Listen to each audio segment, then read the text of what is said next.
Nah, gede nih dah nih. Tuh. Tuh. Pelan-pelan, tarik pelan. Capek ah. Sabar, intro dulu.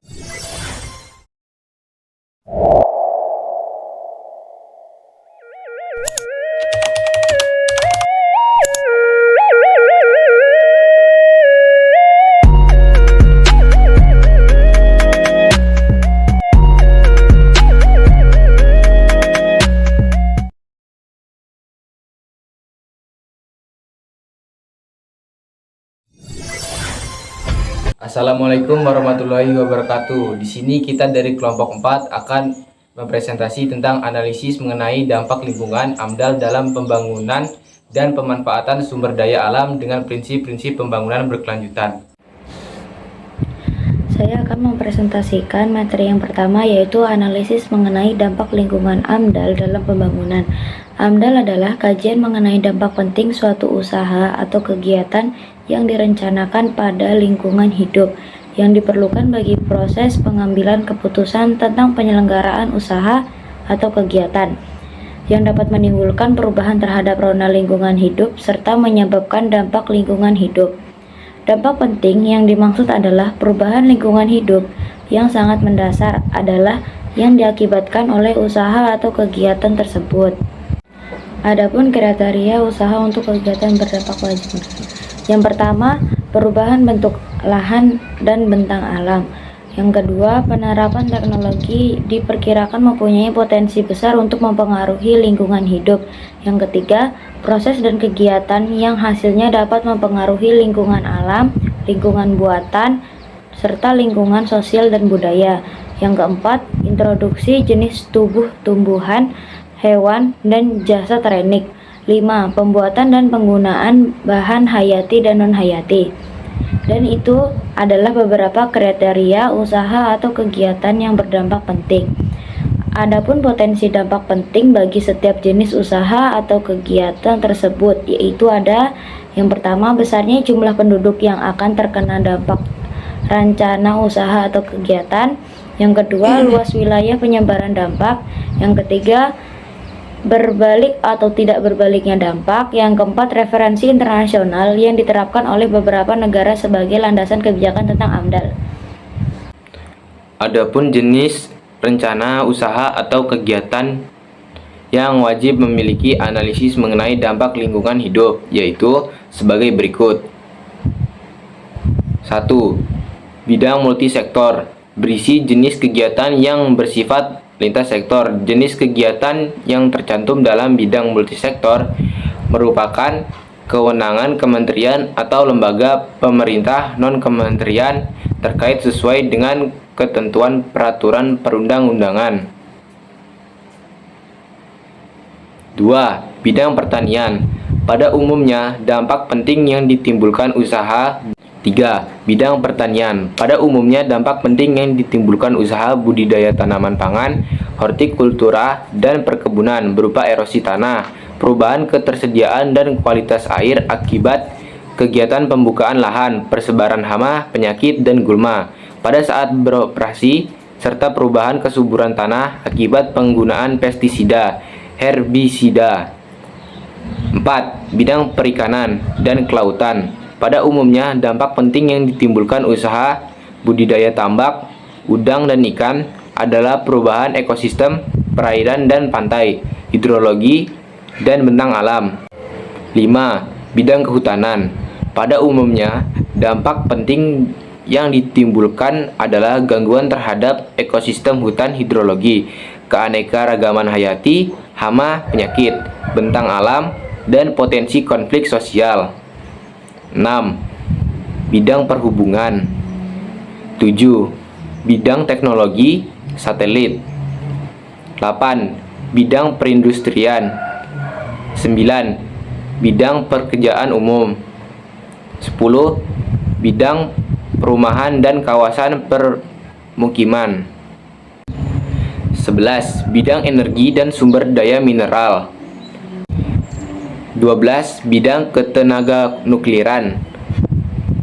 13. Bidang pengolahan limbah bahan beracun dan berbahaya atau B3.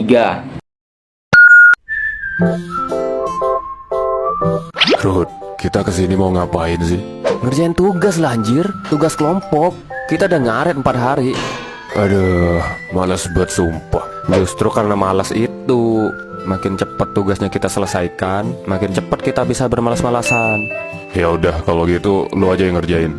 Ogah anjir, enak aja, ini tuh tugas kelompok. Enak banget gue doang yang ngerjain. Ya udah, gue bagian ngeprint aja lah. Aduh, nih orang. Lagian kelompoknya emang berdua doang gini. Bertiga sih. Bertiga. Satu lagi siapa? Buset, lu kemana aja anjir pas pembentukan kelompok? Gak tahu, gak inget gue. Ada. Itu satu lagi si... Nah, itu datang. Maaf ya aku telat. Tadi masih ada urusan soalnya sebentar. Oh iya, gak apa-apa. Gak apa-apa kok, santai. Kita juga setengah nungguin kamu. Terus ini tugasnya gimana? Untuk tugasnya menurutku Bagi aja sih. Soalnya kan kita ini ada 3 orang ya. Jadi biar adil, tiap orang per berapa aja. Terus kita juga bikin grup buat wadah diskusi, sekaligus nanti kalau misalkan ada yang selesai bisa dikumpulin di situ, biar nanti ada yang nyatuin 3 bab itu. Kalau ini lancar, kita bisa selesai tepat waktu dan semuanya bisa sama-sama enak. ada giliran ada cewek aja. So iye lu. D. Pemanfaatan sumber daya alam dengan prinsip-prinsip pembangunan berkelanjutan. Sumber daya alam sangatlah berguna bagi kehidupan manusia. Namun, baik secara langsung maupun tidak langsung, disadari maupun tidak, kelestarian sumber daya alam dipengaruhi oleh berbagai aktivitas manusia seperti pertanian dan pembangunan. Perkembangan ilmu pengetahuan dan teknologi yang luar biasa telah membawa perubahan pesat bagi manusia. Ada 5 prinsip utama pembangunan berkelanjutan, yaitu sebagai berikut. 1. Prinsip keadilan intergenerasi. 2. Prinsip keadilan dalam satu generasi. 3. Prinsip pencegahan dini. 4. Prinsip perlindungan keanekaragaman hayati. 5. Prinsip internalisasi biaya lingkungan dan mekanisme insentif. Tampak bahwa konsep pembangunan berkelanjutan menunjukkan pembangunan dan lingkungan bukanlah dua hal yang saling dipertentangkan. Pembangunan hendaknya tidak mengakibatkan kerusakan sumber daya lingkungan hidup. Pemanfaatan lingkungan untuk pembangunan berkelanjutan antara lain dapat dilakukan dengan hal berikut. 1. Pelaksanaan kegiatan pertanian dan peternakan yang ramah lingkungan. 2. Pencegahan penurunan dan peningkatan serapan karbon di bidang kehutanan. 3. Pemanfaatan energi terbarukan. 4. Diversifikasi bahan bakar. 5. Efisien dan konservasi energi. 6. Pengelolaan sampah domestik. Langkah-langkah yang dapat dilakukan untuk melaksanakan AMDAL. 1. Menghindari dampak. 2. Meminimalkan dampak dengan membatasi tingkat atau besarnya tindakan. 3. Memperbaiki dampak dengan memperbaiki rehabilitas atau pemulihan lingkungan yang terkena dampak.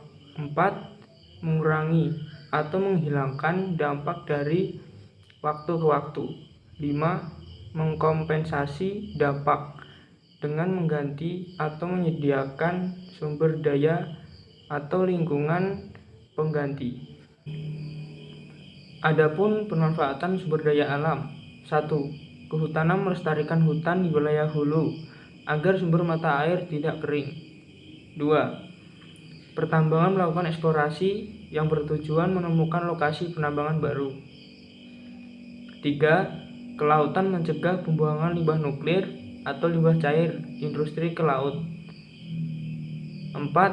Pariwisata melakukan pengembangan sumber daya alam di bidang hiburan tanpa mengorbankan potensinya.